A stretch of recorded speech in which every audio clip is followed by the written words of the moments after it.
L'obscurité, ce voile ancestral qui enveloppe le monde dès que le soleil s'incline, a toujours exercé une fascination indéniable sur l'esprit humain. Mais au-delà de sa simple absence de lumière, il existe des lieux où cette obscurité semble plus dense, plus lourde, chargée d'une histoire que l'on ne peut percevoir qu'à la lueur d'une torche vacillante. Les cimetières, sanctuaires des défunts et gardiens éternels de leurs secrets, sont de ces endroits. Leurs allées silencieuses, leurs pierres tombales érodées par le temps, murmurent des récits oubliés, des vies éteintes et parfois des présences qui refusent de s'effacer. C'est dans cette atmosphère de mystère et d'interdit que les noctambules ont forgé leur réputation. Ce groupe de vidéastes urbains, dont le nom seul évoquait déjà l'audace et l'exploration des marges de la nuit, était devenu une légende parmi les amateurs de frissons. Leurs vidéos, postées sur des plateformes en ligne, accumulaient des millions de vues, documentant des incursions dans des usines abandonnées, des hôpitaux désaffectés, des catacombes oubliées. Chaque nouvelle exploration était un défi lancé à la peur, une quête de l'inconnu, filmée avec un professionnalisme qui contrastait étrangement avec la nature souvent chaotique de leurs aventures. Ils ne cherchaient pas la gloire pour la gloire, mais la capture de l'esthétique morbide, le frisson pur et non dilué que procure la transgression des limites. Leur motivation allait au-delà du simple divertissement. Il y avait chez eux une soif insatiable de se confronter à l'interdit, de repousser les frontières du confort et de l'ordinaire, pour en ramener des images brutes, non censurées, de ce qui se cachait dans les recoins sombres de notre monde. C'est ainsi qu'un soir d'automne, alors que la brume enveloppait déjà les toits de la ville, une idée audacieuse germa dans l'esprit de Lucas, le leader charismatique du groupe. « Et si ?» lança-t-il, un sourire énigmatique aux lèvres. « Nous allions là où personne n'ose vraiment s'aventurer, pas même les plus téméraires. » Ses yeux balayèrent les visages de ses compagnons, l'excitation palpable dans l'air. Un cimetière. Pas n'importe lequel. Celui de l'ancien village de Blackwood. On dit qu'il est hanté. Un silence de quelques secondes suivit, lourd de toutes les peurs ancestrales que ce mot seul pouvait évoquer. Puis, comme un seul homme, l'équipe acquiesça, l'adrénaline commençant déjà à pomper dans leurs veines. Le cimetière de Blackwood n'était pas un lieu comme les autres. Ancien de plusieurs siècles, il était réputé pour être le théâtre de phénomènes inexplicables, de légendes chuchotées à voix basse, et d'une atmosphère si pesante que même les plus endurcis des fossoyeurs évitaient d'y rester après le crépuscule. Des histoires de spectres errants, de pleurs inexpliqués et de tombes profanées sans trace de passage humain alimentèrent sa sombre réputation. C'était l'endroit parfait pour les noctambules. Les préparatifs furent méticuleux. Lucas, toujours le cerveau de l'opération, vérifiait le matériel, caméras infrarouges, enregistreurs audio haute sensibilité, lampes torches surpuissantes, drones silencieux, et même un détecteur de champs électromagnétiques, plus par superstition que par réelle conviction scientifique. Marie, la technicienne du son, s'assurait que tous les micros étaient calibrés pour capter le moindre murmure du vent, ou, qui sait, d'autres choses. Thomas, le caméraman principal, aiguisait ses objectifs, son regard déjà imaginant les plans qu'il allait capturer. Et enfin, Chloé, la narratrice et monteuse, rédigeait ses notes préliminaires, son esprit jonglant entre l'excitation de l'aventure et l'ombre d'une légère appréhension qui commençait à s'insinuer. Elle avait beau être habituée aux frissons, l'idée de passer une nuit entière dans un lieu aussi chargé d'histoires sombres la rendait étrangement nerveuse. La nuit tomba, épaisse et sans lune. Le vent soufflait en rafales, faisant gémir les branches dénudées des vieux chênes qui bordaient l'entrée du cimetière. Les noctambules, vêtus de sombre, leurs sacs à dos remplis de matériel, se tinrent un instant devant le portail rouillé, comme pour prendre une dernière inspiration avant de plonger dans l'inconnu. Le silence était presque assourdissant, seulement brisé par le frottement de leurs pas sur le gravier et le battement accéléré de leur propre cœur. Lucas, ouvrit la lourde grille avec un grincement sinistre qui résonna dans la nuit. L'ambiance à l'intérieur était palpable, une chape de silence oppressante semblait s'être abattue sur eux. Les tombes, alignées comme des sentinelles figées dans le temps, projetaient des ombres démesurées sous la faible lueur de leurs lampes. L'air était froid, plus froid que ce que la température extérieure aurait dû justifier, et chargé d'une odeur de terre humide et de pierres anciennes. Chaque pas était une intrusion, chaque souffle une perturbation dans ce royaume des morts. Ils s'enfonçaient lentement dans les allées, les caméras déjà en marche, capturant chaque détail de ce décor macabre. Les noms inscrits sur les pierres, les dates de naissance et de mort, témoignaient d'existences révolues, de destins brisés. C'est alors que le premier signe étrange se manifesta. Marie, qui tenait l'enregistreur audio, fronça les sourcils. « Vous avez entendu ça ?» demanda-t-elle, sa voix à peine audible. Lucas et Thomas s'arrêtèrent, tendant l'oreille. Au loin, au-delà de la rangée d'arbres séculaires qui formait la limite et du cimetière, une faible lueur pulsait, intermittente, comme une lanterne agitée par une main invisible. Elle n'avait pas la régularité d'un phare, ni la fixité d'une lumière de maison. C'était fugace, presque irréel. Puis, aussi soudainement qu'elle était apparue, elle disparut, laissant derrière elle une obscurité encore plus profonde. Thomas tenta de la filmer, mais l'objectif ne capta qu'une nuit impénétrable. Pendant ce court instant, Chloé, légèrement en retrait du groupe, sentit une vague de froid intense la traverser, un frisson qui n'avait rien à voir avec la température ambiante. C'était une sensation glaciale, comme si une main invisible venait de l'effleurer, une présence, distincte, palpable, mais absolument non humaine. Elle se figea, les poils de ses bras se hérissant. Elle ouvrit la bouche pour en parler, pour partager cette sensation étrange, mais les mots restèrent bloqués dans sa gorge. Elle ne dit rien. Le groupe, ignorant son trouble, continuait d'avancer vers l'inconnu, vers ce qui les attendait dans les profondeurs de ce lieu sacré et pourtant profané par leur curiosité. La nuit ne faisait que commencer, et le cimetière de Blackwood avait encore bien des secrets à révéler. Le groupe s'enfonça plus profondément dans le cimetière, la brume matinale commençant à s'élever des pierres tombales, conférant au lieu une atmosphère encore plus irréelle. Chloé, toujours silencieuse quant à son étrange sensation, essayait de rationaliser ce qu'elle avait ressenti, luttant contre l'idée que quelque chose d'inexplicable puisse exister. Son esprit, habitué à la logique et aux faits concrets, rejetait avec véhémence l'idée d'une présence spectrale. Pourtant, le froid persistant le long de sa colonne vertébrale était difficile à ignorer. Au fur et à mesure de leur progression, les caméras, fixées sur les casques de Lucas et Thomas, commencèrent à capter des anomalies. D'abord, de légères interférences, des scintillements à peine perceptibles sur l'écran, comme des parasites numériques qui n'auraient pas dû être là dans un environnement aussi isolé. Puis, des ombres fugaces, rapides comme l'éclair, traversèrent le champ de vision, trop rapides pour être identifiées, trop nombreuses pour être ignorées.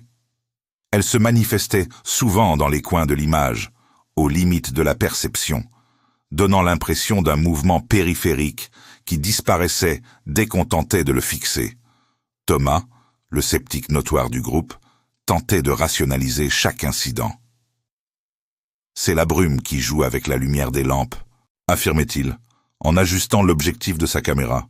« Ou peut-être des insectes qui passent trop vite pour qu'on les distingue. » Il pointait du doigt une toile d'araignée scintillante, tentant de prouver son point de vue. Mais même lui commençait à ressentir un malaise grandissant. L'atmosphère du cimetière devenait de plus en plus lourde. Une pression invisible semblait s'exercer sur eux, rendant chaque respiration un peu plus difficile. Ils arrivèrent bientôt à une section plus ancienne du cimetière, où les pierres tombales étaient penchées et érodées par le temps, leurs inscriptions presque illisibles. Au centre de cette zone oubliée se dressait une tombe particulièrement délabrée, presque entièrement recouverte de mousse et de lierre. Sa pierre tombale, à moitié brisée, révélait des symboles étranges gravés dans la roche, des motifs que personne dans le groupe ne parvenait à identifier. Il semblait ancien, presque préhistorique, et dégageait une aura de mystère et d'interdit. La forme des symboles évoquait des figures géométriques complexes, entrelacées avec ce qui ressemblait à des représentations stylisées d'yeux ou de visages grimaçants. L'ambiance devint carrément oppressante. Les bruits de la nuit, qui auparavant se limitaient au vent et aux craquements lointains, s'intensifièrent. Des bruissements secs semblaient émaner des buissons, des chuchotements indistincts flottaient dans l'air. Et par moments, ils crurent entendre le frottement de pas légers sur le gravier, juste derrière eux. Mais chaque fois qu'ils se retournaient, il n'y avait rien. Le silence revenait, lourd, plus menaçant que n'importe quel bruit.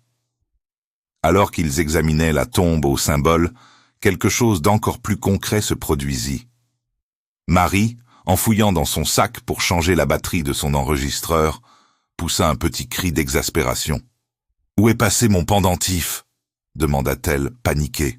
Elle portait toujours un petit médaillon en argent, un héritage familial, qu'elle ne quittait jamais. Elle était certaine de l'avoir mis dans la petite poche zippée de son sac avant de partir. Elle vida tout le contenu, fouilla frénétiquement, mais le pendentif avait disparu sans laisser de traces. Ce n'était pas le genre de chose qu'elle aurait pu perdre. Elle était méticuleuse, organisée. La disparition de cet objet personnel, sans aucune explication logique, ajouta une couche d'anxiété au malaise général. Face à ces phénomènes inexplicables, même Thomas, le sceptique, dut admettre que quelque chose d'anormal se produisait. « Bon, d'accord, » concéda-t-il, un brin de peur dans la voix. « Peut-être que ce n'est pas juste la brume. » Lucas, voyant la panique monter, décida qu'il était temps de passer à l'étape suivante de leur protocole d'exploration paranormale. Il sortit de son sac un détecteur de champs électromagnétiques et un enregistreur de voix électronique, des outils qu'ils utilisaient habituellement pour le spectacle, mais qui, cette nuit-là, prenaient une toute autre signification. Lucas activa l'appareil EMF. L'aiguille s'agita frénétiquement, atteignant des pics inattendus dans des zones où aucune source électrique ne pouvait être présente. Le petit boîtier commença à émettre des bips rapides, un signal d'alarme qui résonna étrangement dans le silence du cimetière. « Il y a quelque chose ici », murmura Lucas, les yeux rivés sur l'appareil. Le groupe se rassembla autour de lui, le cœur battant à tout rompre. Marie alluma l'enregistreur EVP, un appareil conçu pour capter des fréquences audio inaudibles à l'oreille humaine, espérant enregistrer des voix ou des sons d'origine paranormale.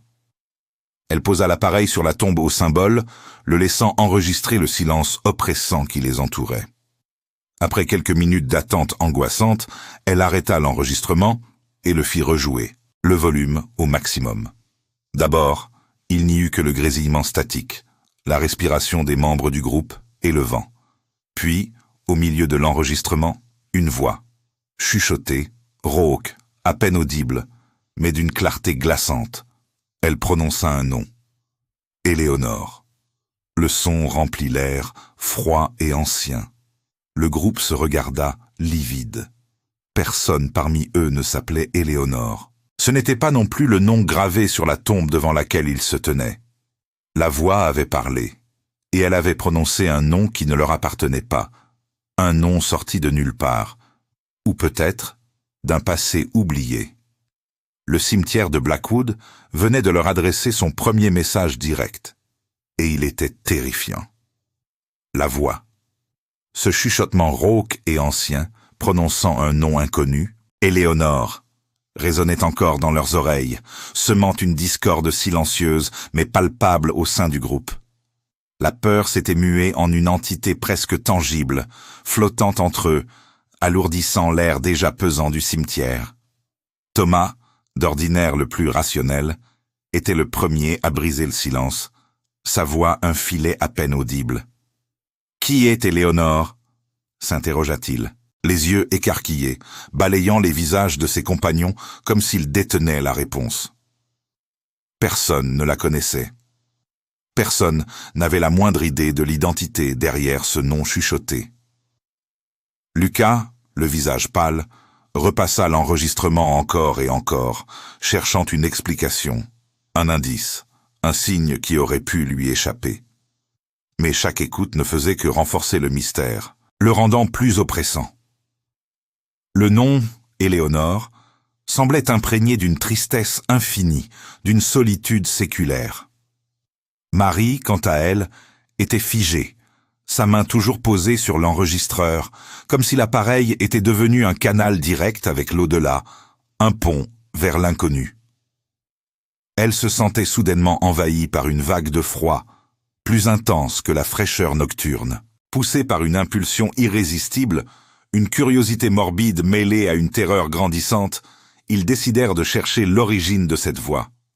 Ce n'était pas une décision unanime, mais une sorte de consensus silencieux, dicté par le besoin de comprendre, de donner un sens à l'absurde. Ils se mirent en marche, leurs lampes torches balayant les allées sombres, éclairant fugitivement des pierres tombales inclinées, des anges de marbre aux visages érodés par le temps. Leurs pas résonnaient étrangement, comme si le sol lui-même répercutait leur anxiété. Après ce qui sembla une éternité, leur quête les mena vers une section plus ancienne et dense du cimetière, où les arbres noueux formaient une canopée sombre, bloquant les rares rayons de lune. Au milieu de ce dédale végétal, une structure massive et ancienne se dressait, à peine visible. Une crypte. Sa façade de pierre était couverte de mousse et de lierre, et ses lourdes portes de fer forgé, rouillées par les siècles, étaient entr'ouvertes, laissant échapper une obscurité plus profonde que celle de la nuit elle-même. Un souffle froid, chargé d'une odeur de terre humide et de poussière ancienne, s'en échappait. « C'est ça », murmura Lucas, sa voix pleine d'une certitude glaçante. C'est d'ici que venait la voix. La peur serra la gorge de chacun, mais une force invisible les poussait en avant. Les avertissements mutuels fusèrent, des mots de prudence échangés à voix basse, comme des incantations contre le mal. « On ne devrait pas entrer », dit Thomas, dont le scepticisme habituel avait cédé la place à une anxiété palpable. « C'est une mauvaise idée. » Mais les autres, hypnotisés par l'ouverture béante de la crypte, ne l'écoutèrent pas vraiment. L'attrait de l'inconnu était trop puissant. Avec une hésitation collective, ils franchirent le seuil.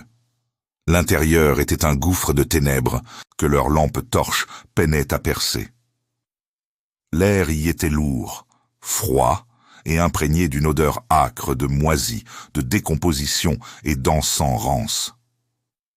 Les murs de pierre étaient couverts de symboles gravés, certains familiers, d'autres étranges et inquiétants, semblant appartenir à une langue oubliée. Plus troublant encore, au centre de la crypte, sur un autel de pierre rugueux, se trouvaient des traces évidentes de rituels récents, des bougies consumées, des herbes séchées et des taches sombres, d'une couleur inquiétante, sur la pierre. En explorant les recoins de la crypte, leurs lampes dévoilèrent des étagères poussiéreuses, sur lesquelles reposaient de vieux parchemins jaunis et des boîtes en bois. Lucas, intrigué, ouvrit l'une d'elles. À l'intérieur, des photographies sépia, fanées par le temps, montraient des visages d'hommes, de femmes et d'enfants, figés dans des poses solennelles. Mais ce qui attira leur attention, ce furent les articles de journaux, également jaunis, épinglés au fond de la boîte. Ils parlaient de disparitions locales non résolues, datant de plusieurs décennies. Des noms et des dates, étrangement familiers, commençaient à se dessiner. Le nom Éléonore apparut soudainement dans l'un des articles, une jeune femme disparue, sans laisser de traces. Le lien était établi, terrifiant. Alors qu'ils étaient absorbés par la macabre découverte, un événement imprévu se produisit. Marie, s'étant légèrement éloignée pour examiner une niche latérale, fut soudainement enveloppée par une obscurité plus profonde, comme si la lumière de sa lampe de poche s'était éteinte d'un coup. Un froid glacial la saisit. Un murmure indistinct lui caressa l'oreille. et elle sentit une présence invisible frôler son bras. Une panique pure la submergea. Elle hurla, un cri déchirant qui résonna dans la crypte. Le groupe se retourna, leurs lampes braquées sur elle. Marie était recroquevillée, tremblant de tout son corps, le visage blanc comme un linceul. Quelque chose m'a touché, balbutia-t-elle, incapable de prononcer d'autres mots. Son expérience fut fugace, mais l'impact fut dévastateur. Leurs nerfs, déjà à vif, étaient maintenant complètement brisés. Ils décidèrent de quitter la crypte, la terreur au ventre. La sortie leur parut interminable. Chaque pas, une lutte contre une force invisible qui semblait vouloir les retenir. Enfin, ils émergèrent de la crypte, haletants, les poumons brûlants, le corps transi de froid. L'air extérieur, bien que toujours froid, leur parut une bénédiction. La lune brillait faiblement à travers les nuages, offrant un maigre réconfort. Mais le répit fut de courte durée. En regardant leurs montres et les écrans de leur téléphone, un nouveau choc les frappa de plein fouet. L'heure. Elle avait avancé de plusieurs heures. Leurs appareils, tous synchronisés, affichaient une heure qui ne correspondait en rien à la durée de leur exploration. Ils n'avaient passé qu'une trentaine de minutes à l'intérieur de la crypte, mais leurs montres indiquaient qu'il était déjà le petit matin, les premières lueurs de l'aube pointant à l'horizon. La distorsion temporelle était inexplicable, défiant toute logique. Le cimetière de Blackwood avait non seulement parlé, mais il avait aussi joué avec le temps, brouillant les frontières entre le passé, le présent et une réalité qu'ils commençaient à peine à entrevoir. La distorsion temporelle, cette anomalie glaçante, laissait le groupe stupéfait, leurs esprits luttant pour concilier ce qu'ils avaient vécu avec la réalité implacable de leurs horloges. Comment quelques minutes pouvaient-elles se transformer en heures? Leur cerveau, déjà saturé de peur, peinait à trouver une explication rationnelle. C'était comme si le temps lui-même avait été plié, malaxé, par une force invisible nichée au cœur de ce cimetière maudit. Les noctambules, d'ordinaire si promptes à l'analyse et à la rationalisation, se retrouvaient face à l'indicible, à l'inenvisageable. Lucas, le plus pragmatique, tentait désespérément de vérifier les réglages de sa caméra, de son téléphone, cherchant une erreur technique, une défaillance de l'appareil. Mais tous les dispositifs affichaient la même heure avancée, une preuve irréfutable de l'étrange phénomène. C'est alors qu'ils décidèrent de revoir les enregistrements. L'idée était de comprendre ce qui s'était passé, de déceler le moment précis où le temps avait basculé. Alors que les images défilaient sur le petit écran de la caméra de Lucas, une anxiété palpable emplissait l'air. Les premières séquences montraient leur entrée dans la crypte, les symboles, les photos. Puis, au moment où Marie s'était éloignée, un détail subtil, presque imperceptible, commença à apparaître. Dans les coins de l'écran, dans l'ombre portée par les piliers de la crypte, une figure indistincte se dessinait, une tache sombre qui n'aurait pas dû être là.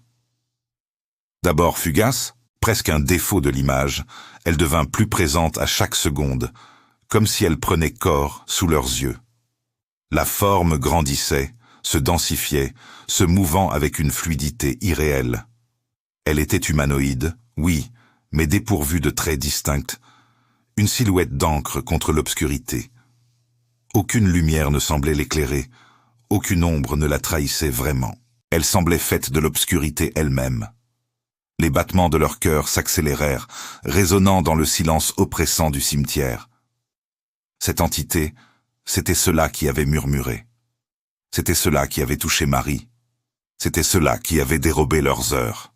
La réalisation les frappa comme une vague glaciale. Ils n'étaient pas seuls. Ils n'avaient jamais été seuls. La peur, qui s'était jusqu'alors manifestée par des frissons et des murmures, se mua en une panique sourde. Il fallait fuir, quitter cet endroit, immédiatement.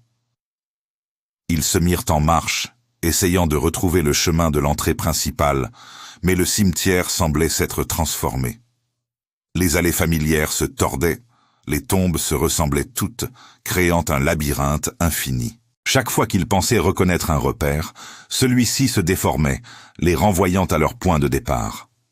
Les arbres semblaient plus hauts, plus sombres, leurs branches tordues comme des griffes. Les stèles penchaient à des angles impossibles, leurs inscriptions illisibles.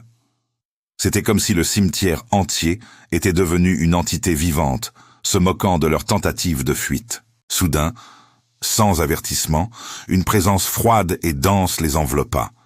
Marie, la plus proche du bord de l'allée, poussa un cri étranglé. Elle s'effondra, se tenant le bras, son visage tordu par la douleur. Une marque rouge et violacée commençait à apparaître sur sa peau, comme une brûlure par le froid.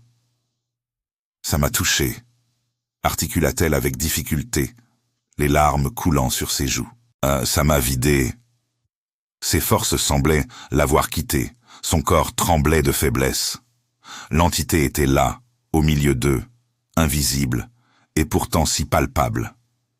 La panique se transforma en terreur pure. Ils étaient pris au piège, confrontés à une force qu'ils ne pouvaient ni comprendre ni combattre. Les murmures indistincts se firent plus pressants, non pas des sons, mais des pensées intrusives, des images mentales d'une souffrance ancienne, d'une solitude infinie. L'entité ne parlait pas avec des mots, mais par des émotions, des sensations, une communication directe avec leurs peurs les plus profondes. Elle se nourrissait de leur désespoir, de leur impuissance.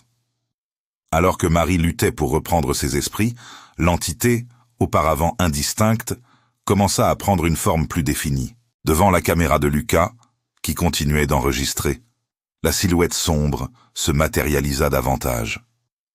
Elle n'avait pas de visage à proprement parler, mais l'obscurité qui la composait s'agglutina, se contracta, formant des creux et des saillies qui évoquaient des yeux vides, une bouche tordue. Ce n'était pas un visage humain, mais une caricature grotesque, une expression de pure malévolence, une incarnation du mal, le plus absolu. L'image, figée un instant, était celle d'une rage froide, d'une colère millénaire, d'une haine insondable. L'entité s'approchait, lentement, inexorablement, son visage se formant brièvement en une expression de pure malévolence, comme pour s'assurer qu'ils comprenaient l'étendue de leur erreur, l'ampleur de l'horreur qu'ils avaient déchaînée. Leur cœur battait à tout rompre, hurlant en silence. Ils étaient à la merci d'une chose qui n'appartenait pas à leur monde. L'ombre malveillante, dont le visage éphémère venait de se graver dans leur esprit, se lança à leur poursuite. Ce n'était pas une course effrénée, mais une danse macabre et implacable à travers les tombes silencieuses. L'entité ne semblait pas pressée, comme un prédateur jouant avec sa proie, savourant chaque instant de leur terreur grandissante. Chaque pas qu'ils faisaient résonnait dans le silence oppressant du cimetière, et chaque souffle haletant semblait amplifier, trahissant leur position. Les pierres tombales, auparavant de simples marqueurs de sépulture, se transformaient en obstacles, en sentinelles muettes d'une horreur ancestrale. Lucas, le caméraman, trébucha sur une racine, mais son instinct de survie le força à se relever, la caméra toujours braquée sur l'entité qui se rapprochait. La vision de cette forme sans substance, mais dont la présence était si écrasante, déforma le temps. Chaque seconde paraissait une éternité. Marie, encore sous le choc de son contact avec l'indicible, était soutenue par Chloé, dont le visage pâle trahissait une peur panique, mais qui refusait d'abandonner son ami. David, le plus pragmatique du groupe, tentait désespérément de trouver une issue, ses yeux balayant l'obscurité, cherchant une échappatoire. « Il faut la ralentir !» cria David, sa voix brisée par l'effort. Il se rappela une vieille superstition, un symbole de protection qu'il avait lu il y a longtemps. Il sortit un petit couteau de poche et, d'un geste instinctif, traça une croix rapide dans la terre devant eux. L'entité, un instant, parut hésiter. Une vibration étrange traversa l'air, comme un frisson de dégoût. Ce n'était pas un obstacle physique, mais une répulsion momentanée, un répit infime qui leur offrit quelques précieuses secondes. Les autres, voyant son geste, imitèrent David, traçant des symboles improvisés, murmurant des prières à des divinités oubliées, cherchant désespérément à ériger une barrière, même symbolique, contre l'indicible. Mais l'entité n'était que momentanément dérangée. Elle reprit sa progression, sa forme vacillant et se reformant, comme si elle se moquait de leur tentative puérile. La pression psychologique était insoutenable. C'est à ce moment-là que la cohésion du groupe, déjà mise à rude épreuve, se brisa. Marc, le plus jeune et le plus impulsif, dont les nerfs étaient à vif depuis le début de l'exploration de la crypte, s'arrêta brusquement. Ses yeux étaient exorbités, son souffle court. Il jeta un regard paniqué à ses compagnons, puis à l'entité qui approchait. Une décision fulgurante, égoïste et désespérée, se forma dans son esprit. « Je ne peux plus !» hurla-t-il, sa voix se transformant en un sanglot. Sans un mot de plus, sans un regard en arrière, il s'élança dans une direction opposée, s'enfonçant dans les profondeurs du cimetière, laissant ses amis derrière lui. Il ne cherchait plus une sortie pour le groupe, mais une échappatoire pour lui-même. Un salut solitaire et lâche. La trahison fut un coup de poignard, plus douloureux encore que la présence de l'entité. Un silence stupéfait s'abattit sur les trois autres, le choc de l'abandon les frappant de plein fouet. L'entité, elle, sembla percevoir cette brèche. Une onde de satisfaction maléfique émana d'elle, comme si la peur et le désespoir amplifiés par la trahison étaient un mets délicieux. Sa progression s'accéléra légèrement, et la pression sur les trois rescapés devint presque physique, écrasante. Ils étaient désormais moins nombreux, plus isolés, et la méfiance, cette graine empoisonnée, venait d'être semée. Comment faire confiance à quiconque après cela? David, cependant, refusa de céder au désespoir. Son esprit, malgré la panique, cherchait une solution. Il se rappela les heures passées à étudier les plans du cimetière pour leur documentaire, les chemins secondaires, les murs d'enceinte moins surveillés. Il pointa du doigt une section du mur lointain, à peine visible dans l'obscurité. Par là, il y a une brèche dans le mur, près de l'ancienne chapelle. Son plan était audacieux, risqué, mais c'était leur seule chance. Ils devaient contourner l'entité, utiliser la complexité du terrain à leur avantage. Lucas, malgré le poids de sa caméra et la fatigue, suivit David sans hésiter. Chloé, les dents serrées, traînait Marie, dont les jambes peinaient à la porter. Chaque pas était une lutte, chaque ombre une menace. L'entité, comme si elle lisait leurs intentions, tenta de leur barrer le chemin, se matérialisant devant eux, puis derrière, jouant avec leurs nerfs. Mais David connaissait ce cimetière mieux que quiconque, ou du moins il en avait étudié la topographie avec une méticulosité qui, aujourd'hui, s'avérait salvatrice. Il les guida à travers des allées sinueuses, entre des tombes effondrées, évitant les chemins principaux où l'entité les aurait facilement encerclés. Ils parvinrent enfin à la section du mur indiquée par David. Une brèche, à peine plus large qu'un homme, s'y trouvait, dissimulée par une végétation dense. L'espoir renaquit, fragile mais ardent. Ils se précipitèrent à travers l'ouverture, l'un après l'autre, leur corps égratigné par les ronces et les pierres. Ils étaient presque dehors, presque libres. Mais alors que Lucas, le dernier à passer, s'apprêtait à franchir le seuil, une ombre gigantesque se projeta sur le mur devant lui. L'air devint subitement glacial, et l'odeur de terre mouillée et de décomposition s'intensifia. L'entité, avec une rapidité déconcertante, s'était reformée devant la brèche, coupant leur chemin. Son visage malveillant, cette expression de rage et de haine était plus claire que jamais, figée dans l'obscurité. Elle n'allait pas les laisser partir si facilement. Leurs cœurs se figèrent. Ils étaient piégés, une fois de plus, à quelques mètres de la liberté, face à l'incarnation de leur pire cauchemar. La trahison de Marc les avait affaiblis, mais la présence implacable de l'entité les avait rattrapés. Le souffle de la bête était sur leur nuque. Leur cœur battait à tout rompre, résonnant dans le silence oppressant de la nuit. L'entité bloquait la brèche, une masse informe de ténèbres et de malice, ses contours dansant comme des flammes sombres. La liberté, si proche, venait de leur être arrachée des mains, et le désespoir menaçait de les engloutir. Les regards se croisèrent, pleins d'une terreur muette. Il était clair qu'ils ne passeraient pas tous. Une diversion était inévitable, une offrande pour que les autres puissent échapper à cette emprise glaciale. C'est alors que Marc, le traître, celui-là même qui les avait abandonnés quelques instants plus tôt, réapparut. Son visage était livide, ses yeux rouges et gonflés, non pas de larmes, mais d'une culpabilité dévorante. Il avait entendu leurs pas précipités, le cri étouffé de Lucas, et un remords fulgurant l'avait transpercé. La lâcheté l'avait poussé à s'enfuir, mais l'écho de ses amis en danger l'avait ramené. Il savait ce qu'il devait faire. C'était la seule façon de racheter sa faute, de laver la honte qui le rongeait. Sans un mot, il s'interposa entre l'entité et le reste du groupe. Son geste fut si soudain, si inattendu, que même l'ombre maléfique sembla marquer un temps d'arrêt. David, Lucas, Chloé et Marie le regardèrent, stupéfaits, le souffle coupé. Marc, respirant difficilement, leva les mains dans un geste de défi, non pas contre l'entité qu'il savait invincible, mais comme un ultime rempart, un bouclier humain. « Allez-y !» hurla-t-il, sa voix tremblante mais emplie d'une détermination nouvelle. « Courez !»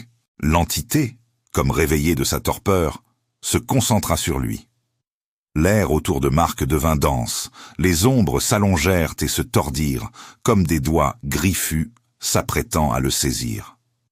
Lucas, malgré l'horreur, ne put s'empêcher de lever sa caméra, son objectif rivé sur cette scène, d'une intensité insoutenable.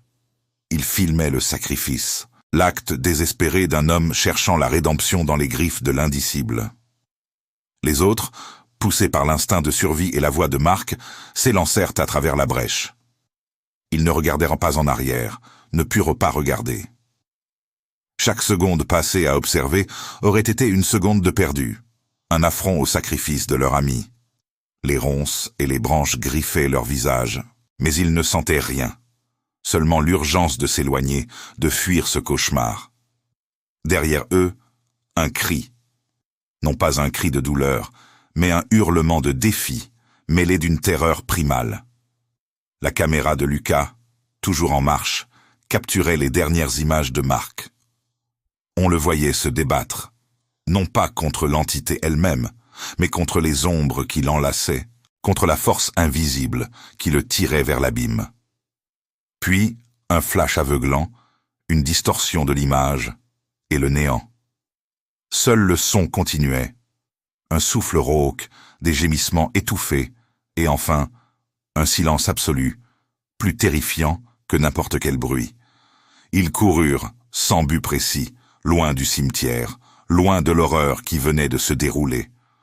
Leurs poumons brûlaient, leurs muscles hurlaient de douleur, mais ils ne s'arrêtèrent pas avant d'avoir atteint les lumières lointaines de la ville, signe de la civilisation et de la sécurité relative. Une fois à l'abri, effondrés sur le trottoir d'une rue déserte, ils réalisèrent l'ampleur de ce qu'ils venaient de vivre. Marc était parti. Disparu, englouti par les ténèbres, victime de sa propre culpabilité et de l'entité impitoyable. Le silence retomba sur le cimetière, un silence pesant, macabre. Les tombes se dressaient, impassibles, gardiennes d'un secret qu'elles avaient vu se répéter maintes et maintes fois. L'entité, peut-être repue, peut-être satisfaite, s'était de nouveau fondue dans l'obscurité, laissant derrière elle le vide et le froid. Le vent sifflait à travers les arbres dénudés, portant avec lui le souvenir spectral d'un sacrifice. Les rescapés, eux, étaient marqués à jamais. Leurs visages étaient des masques de choc et de traumatisme. Les images de Marc, de son dernier regard, de sa détermination désespérée, étaient gravées dans leurs esprits.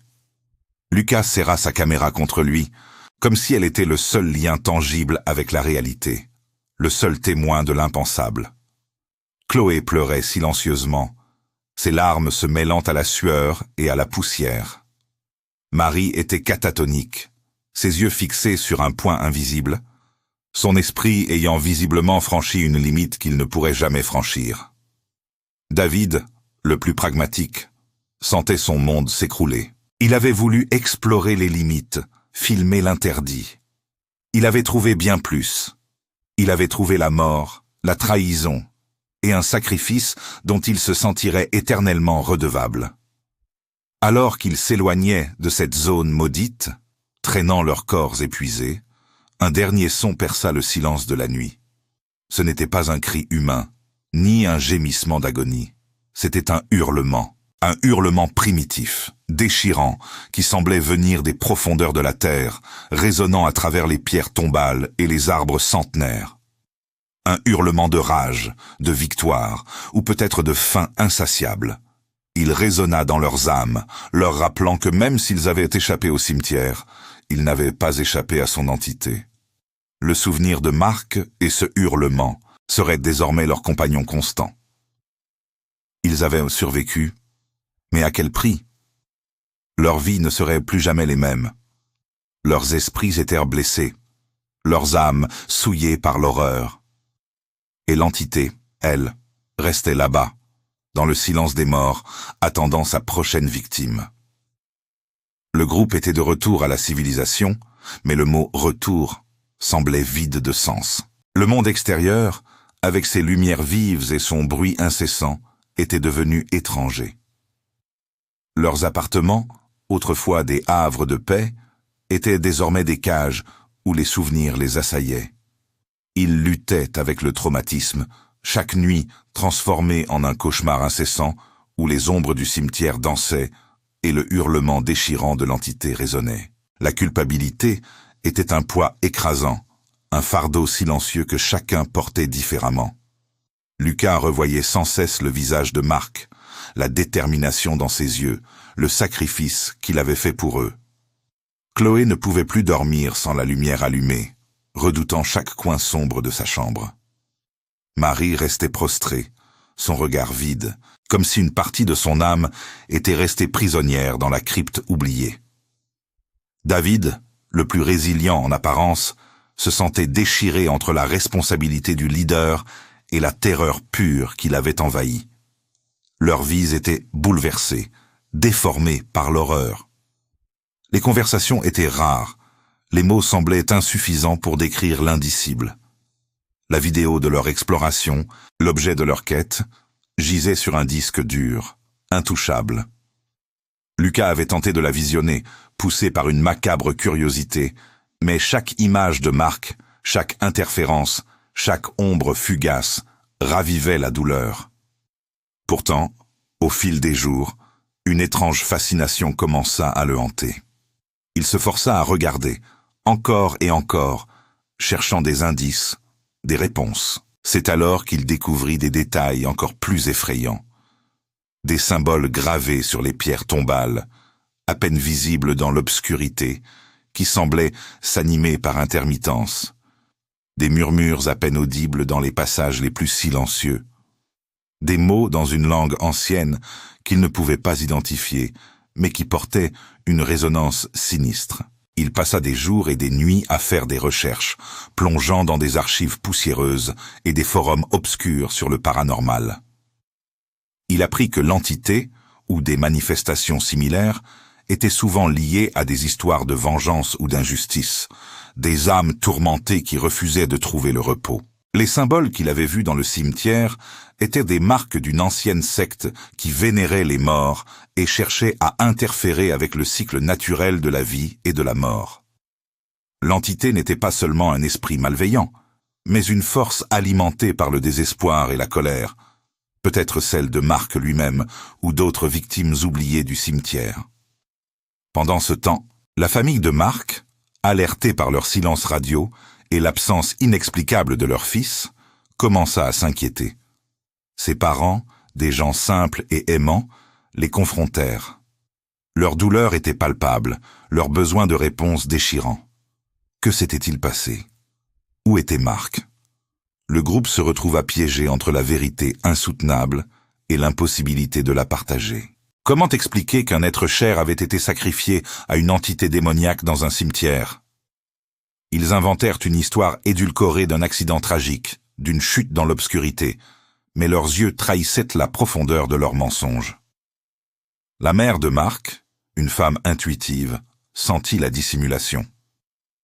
Ses regards accusateurs pesaient sur eux, ajoutant une couche supplémentaire à leur culpabilité. Le groupe décida unanimement de ne pas diffuser la vidéo. Les conséquences seraient catastrophiques, non seulement pour leur réputation, mais aussi pour leur santé mentale collective. Ils craignaient le ridicule, l'incrédulité, mais surtout, ils craignaient de donner plus de pouvoir à l'entité en révélant son existence au monde. La vidéo devint leur secret le plus lourd, un pacte de silence scellé par le sang de Marc. Pourtant, Lucas ne pouvait pas lâcher prise. L'obsession grandissait en lui. Chaque nouvelle information sur l'entité, chaque légende urbaine, chaque témoignage de manifestations similaires dans d'autres lieux l'attirait davantage. Il ne dormait plus, ne mangeait plus correctement. Son appartement était jonché de livres anciens, de cartes de cimetière, de notes manuscrites. Il voulait comprendre. Comprendre pourquoi Marc, pourquoi eux, pourquoi cette entité existait. Il pensait que la compréhension était la clé pour conjurer ce qui s'était passé, pour trouver une forme de paix ou peut-être de rédemption. Le reste du groupe le regardait s'enfoncer, impuissant. Ils tentèrent de le raisonner, de le ramener à la réalité. Mais son esprit était déjà trop loin. Pour lui, l'entité n'était plus seulement une menace. Elle était un mystère à résoudre, un puzzle macabre dont chaque pièce le rapprochait de la vérité. Ses recherches l'amenèrent à des théories audacieuses, à des rituels de protection anciens, à des légendes oubliées de pactes avec l'au-delà. Puis, des événements étranges commencèrent à se produire dans la vie des survivants, suggérant que l'entité les suivait toujours. Chloé trouva un jour une de ses photos d'enfance, celle où elle posait avec Marc, déchirée en deux, exactement au niveau du visage de Marc. Marie commença à entendre des chuchotements dans sa maison vide, des voix qui murmuraient son nom. La nuit, David sentit une présence glaciale dans son appartement, une respiration froide sur sa nuque, même lorsque toutes les fenêtres étaient fermées. Lucas, quant à lui, recevait des messages cryptiques sur son ordinateur, des images statiques de l'intérieur du cimetière, des fragments de la vidéo qu'il n'avait jamais partagée. L'entité n'était pas restée dans le cimetière. Elle les avait suivis, comme une ombre persistante, une malédiction qui s'était attachée à eux. Le hurlement de Marc avait été un appel, et l'entité avait répondu, non pas en les libérant, mais en les revendiquant. Ils avaient fui le cimetière, mais ils n'avaient pas fui l'horreur. Elle était avec eux, partout, attendant son heure, rappelant à chaque instant que le sacrifice de Marc n'avait peut-être été qu'un sursis temporaire. La traque avait commencé. Les manifestations de l'entité s'intensifièrent, transformant la vie des rescapés en un cauchemar éveillé. Ce n'étaient plus de simples rappels, mais des attaques ciblées, des tentatives de les briser psychologiquement, de les pousser au-delà des limites de la raison.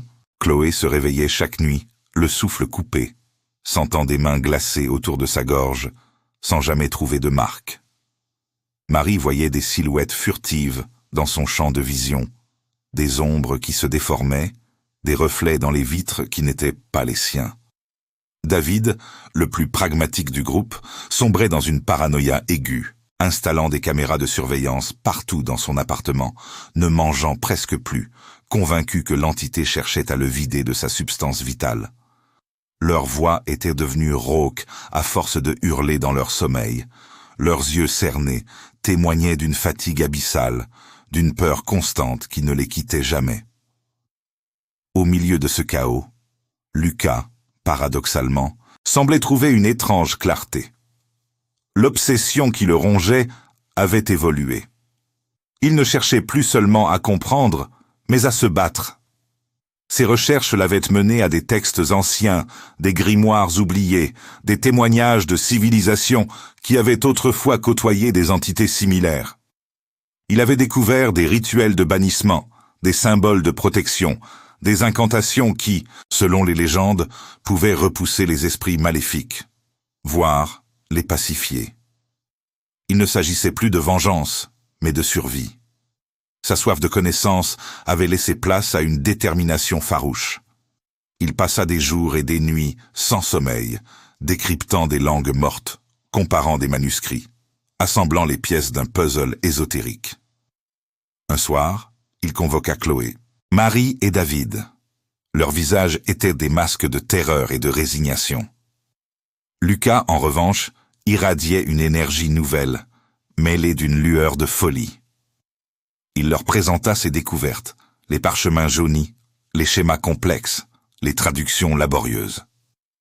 Il leur expliqua que l'entité se nourrissait de leur peur et de leur culpabilité, que le sacrifice de Marc l'avait renforcée, mais qu'il existait un moyen de la priver de son pouvoir. Le plan était audacieux, suicidaire même aux yeux des autres. Retourner au cimetière. Non pas pour fuir, mais pour affronter, pour bannir, pour tenter de pacifier ce qui les torturait. Chloé fut la première à refuser, catégoriquement. L'idée même de retourner dans ce lieu maudit la faisait vomir. Marie fondit en larmes, suppliant Lucas d'abandonner cette folie. David, lui, resta silencieux, le regard perdu dans le vide, pesant les risques, le désespoir contre l'infime espoir que Lucas leur offrait. Mais Lucas était inébranlable. Il leur rappela la mort de Marc, la façon dont l'entité les traquait sans relâche, la certitude qu'ils n'auraient jamais de paix tant qu'elle existerait. Il leur dit que c'était leur seule chance, non seulement de survivre, mais de racheter la mémoire de Marc. Leur culpabilité, ils le savaient, était leur plus grande faiblesse, mais aussi leur plus grande force. Finalement, après des heures de débats houleux, d'arguments passionnés et de moments de silence pesant, les trois autres acceptèrent. Ils n'avaient rien à perdre. Leur vie était déjà des coquilles vides, hantées par l'ombre de ce qui les avait suivis. Le retour au cimetière était leur dernière carte à jouer. Ils passèrent les jours suivants à préparer leur expédition, non plus avec des caméras et des microphones, mais avec des bougies de cire d'abeille, des herbes séchées aux propriétés protectrices, des amulettes gravées de symboles anciens, et le plus important, les pages du grimoire de Lucas, recopiées avec une précision méticuleuse. La nuit du retour fut d'un silence oppressant. Le cimetière semblait encore plus vaste, plus sombre, plus menaçant que dans leurs souvenirs traumatisants. Chaque pierre tombale projetait une ombre déformée. Chaque souffle de vent semblait porter un murmure sinistre.